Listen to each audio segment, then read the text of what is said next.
Banyarwanda ndashaka mundebera aka video Banyarwanda mundebere. Favorite song so far in Rwanda? Right now, the #1 trending song to me is Me Forever. For the band? By Ben, yeah. Yeah, that song is hard.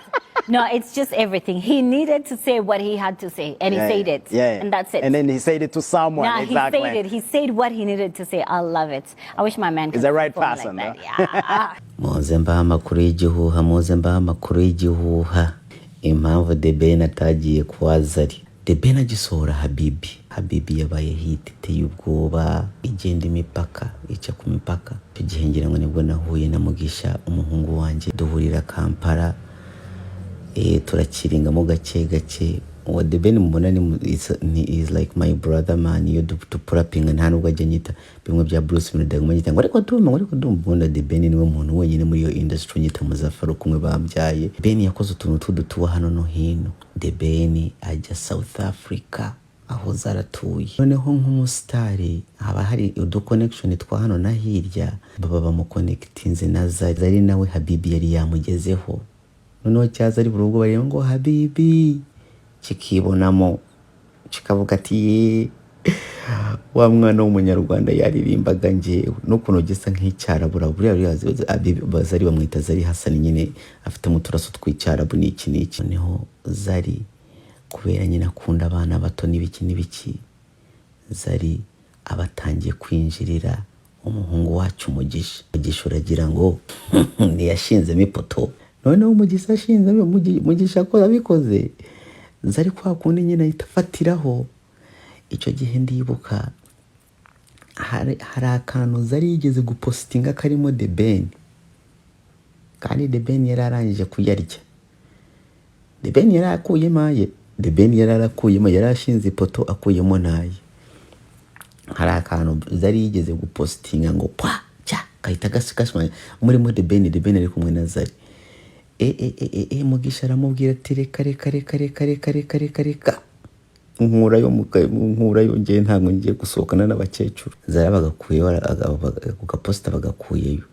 The Ben ava muri South Africa adasubira inyuma. Urumva icyo gihe cyose Zari yari afite akantu k'akajinyori bafitanye n'akabifu na The Ben.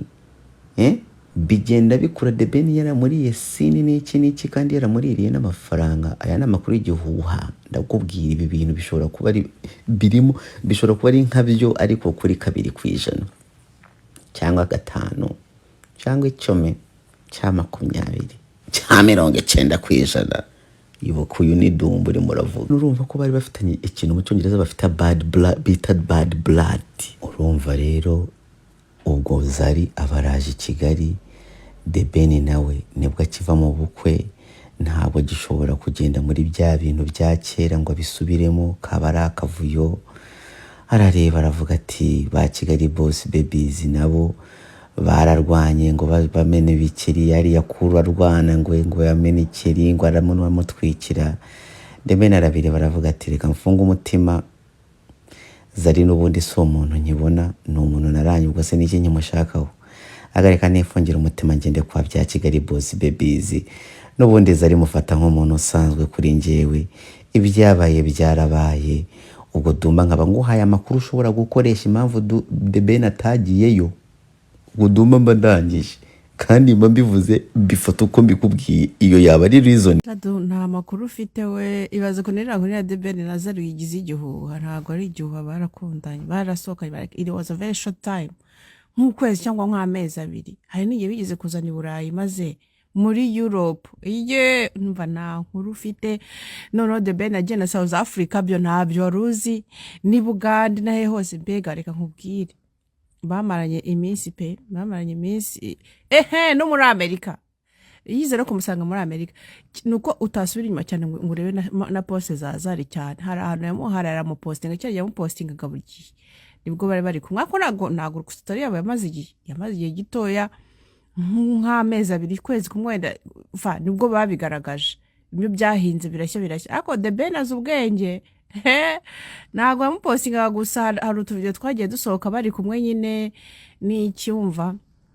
Abashuti babo bagahita batambutse inkuru nyine bakatubwira ati reka dakabaye.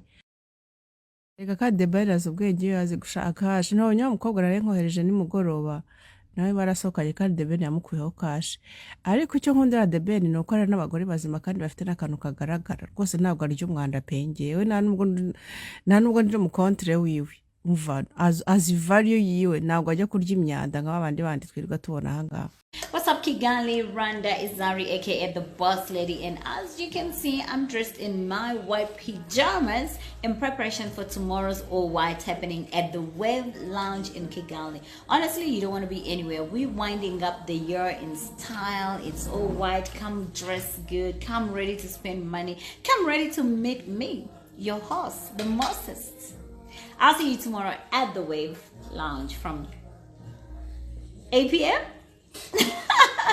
When the sun is down. Yeah. When the sun is down. When the sun is down, my manager says, when the sun is down. See you guys tomorrow. So that was one take. And my manager's like, you know what? It actually sounds good. And we're going to use it? Yeah, why not? Yeah? It's a great take. So he says, I was about to give time. And he says, no, when the sun is down.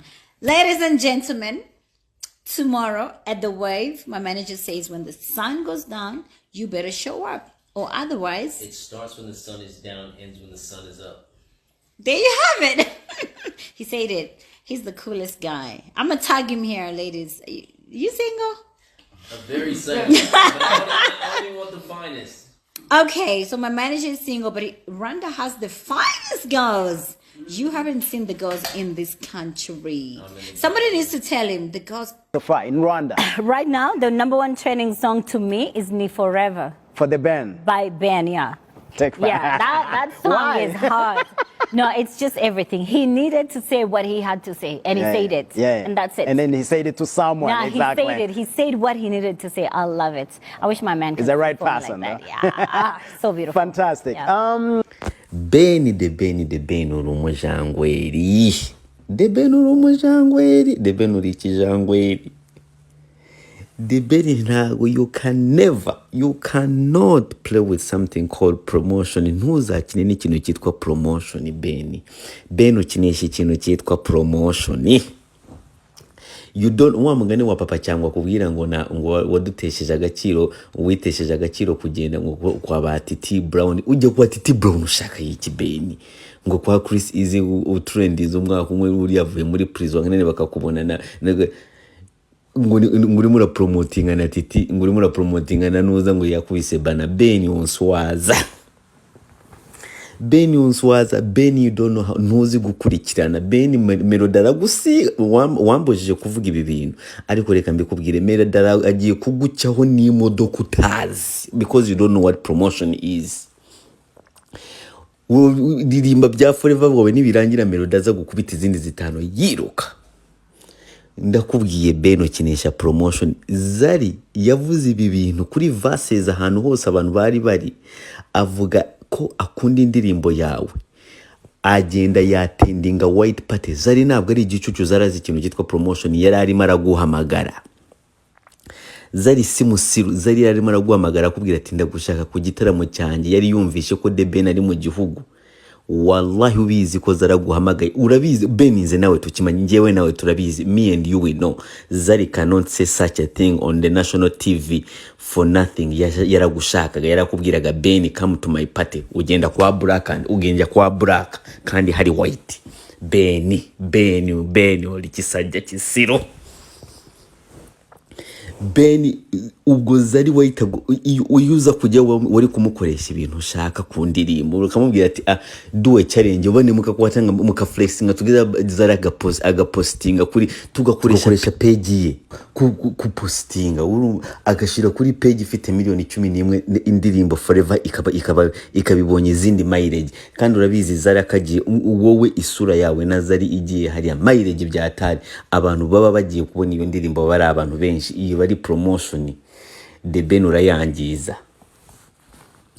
Abo bakobwa ba Kigali Boss Baby zitewe nta kintu uri murabashakaho warangije kurongora nta kintu bya bintu byo kwinyabya ngo uzagena ngo ufate ituru hariya ibyo bintu byarangiye ntabwo cyazongera kubikora Pamela ubungu uzagwa inyuma ya Pamela ubungu ni kibuno cya Pamela paka washakaga iki kuri Black wowe Black wajyaga yushaka iki Zari hariya arimo araguhamagara Ben uri bene nta makuru ufite we ibaze ko nira The Ben na Zari yigize igihuha ntabwo ari igihuha barakundanye barasohokanye it was a very short time nk'ukwezi cyangwa nk'amezi abiri hari n'igihe bigeze kuzana i Burayi maze muri Europe iye numva nta nkuru ufite noneho The Ben agenda na South Africa byo ntabyo waruzi ni Buganda nahe hose mbega reka nkubwire bamaranye iminsi